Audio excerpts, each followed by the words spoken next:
হযরত আমেনা শরীর খারাপ করে যখন এমন ভাবে খারাপ হয়, কঠিন জ্বর, মাথা ব্যথা, হযরত আমেনা আর জমিনের মাঝে টিকিয়া থাকার মতো শক্তি নাই।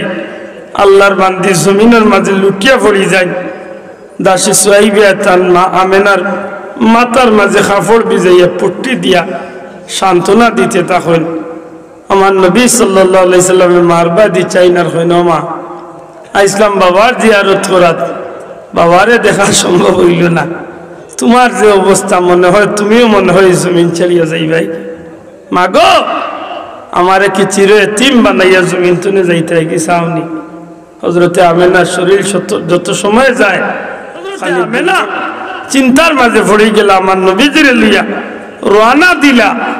এই চিন্তায় এক সময় আমার নবীজির মা হযরত আমেনার শরীরটা অসুস্থ হয়েছে। আহা, বড় হৃদয় বিদায়ক ঘটনা। মক্কা এবং মদিনার মধ্যবর্তী স্থান। আজও সেই জায়গাত গেলে চকুর পানি টিকাইয়া রাখা যায় না যে আইস্তনে ১৫০০ বছর আগে শিশু নবী হযরত মুহাম্মদ মুস্তাফা সাল্লাল্লাহু আলাইহি সাল্লাম মা আমেনারে লইয়া, হযরত দাসী সুয়াইবারে লইয়া আল্লাহর নবী সাল্লাল্লাহু আলাইহি সাল্লাম শিশু নবী যখন মক্কার উদ্দেশ্যে, হযরত আমেনা শরীর খারাপ করে যখন এমন ভাবে খারাপ হয়, কঠিন জ্বর, মাথা ব্যথা, হযরত আমেনা আর জমিনের মাঝে টিকিয়া থাকার মতো শক্তি নাই।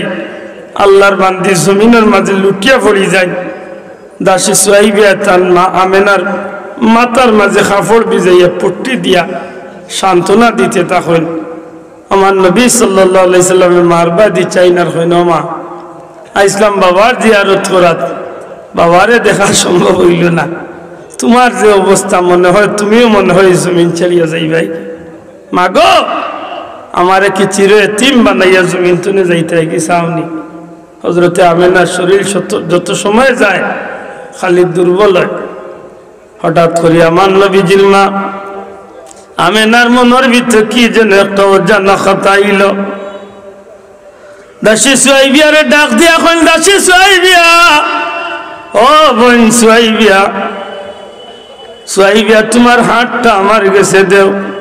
হযরতে সুয়াইবার একটা হাত হযরতে আমেনা একটা মারি নিয়া শিশু মুহাম্মদ সাল্লাল্লাহু আলাইহি সাল্লামের একটা হাত রে সুয়াইবার হাতের মাঝে রাখিয়া হযরতে আমেনা ডাক দিয়া কইল, বোন গো, আমার মনে হয় জমিনের মাঝে আর বেশি সময় বাকি রইছে না। আমি এই জমিন ছাড়িয়া চিরবিদায় হয়ে যাইব। বোন, আমার বাচ্চা গুরে তোমার তো আমি আল্লাহর হাওলা করে লাইলাম। তুমি আমার বাচ্চা গুরে তোমার জিম্মায় নিয়া খাজা আব্দুল মুত্তালিব তার দাদার কাছে নিয়ে পৌঁছাই দিও। আমার ভাই হল, বন্ধু হল, শিশু নবী সাল্লাল্লাহু আলাইহি সাল্লাম মার বুকুর উপরে পড়িয়া চিৎকার করিয়া কান্দই। ডাক দিয়া কইল, মা আমারে সত্যি তুমি চিরে এতিম বানাইয়া বিদায় হইয়া যাইবাই গিনি? ওই সময় হযরতে আমেনা কয়েকটা কথা কইন, মোহাম্মদ তুমি চিন্তা করিও না, আমি তোমারে গর্বত রাখিয়া যে কয়েকটা স্বপ্ন দেখলাম, ওই স্বপ্ন আমারে প্রমাণ করে আল্লাহ এই জমিনে তোমারে কোনোদিন জিল্লতিত ফালাইতা নাই, বেইজ্জতিত ফালাইতা নাই। কাবার মালিকের নামে কসম দিয়া কইলাম, আমি মায়ে তোমার লাগি আশা রাখি আল্লাহ তোমারে দুনিয়াত ইজ্জতের জিন্দেগি দান করবা। ও বাবা, আমি তোমার গর্বত রাখিয়া যেটা খাব দেখছি, ইটা খাবে প্রমাণ করে আল্লাহ তোমার দুনিয়ার সর্বোচ্চ সম্মানী বানাইবা। সুবহানাল্লাহ। হায় রে হায়, নবীর মা আমেনা গর্বত রাখিয়া আমার নবীজিরে সাইয়্যিদুল মুরসালিন হিসাবে মানিলতা পাল্লা, জানিলতা পাল্লা। আজ নবীর উম্মত হইয়া গিয়া বেটায় ওয়াজের মঞ্চে উঠিয়া এখন নবী 40 বছর বয়সে কুরআন হইয়া গিয়া তাই নবী হইছেন। এর আগ পর্যন্ত তাই সাধারণ দুম পাবলিক আসলাম। নাউজুবিল্লাহ কইতা নাইনি। এতে মহব্বত যদি লাগাইতে হইতে নবীর লোকে লাগানির দরকার নাইনি। মাতই না আনে বাসা। আজকে যেন মহব্বত লইয়া টানাটানি লাগছে, ভালোবাসা লইয়া। ইটা ভালোবাসা অরিজিনাল না নকল?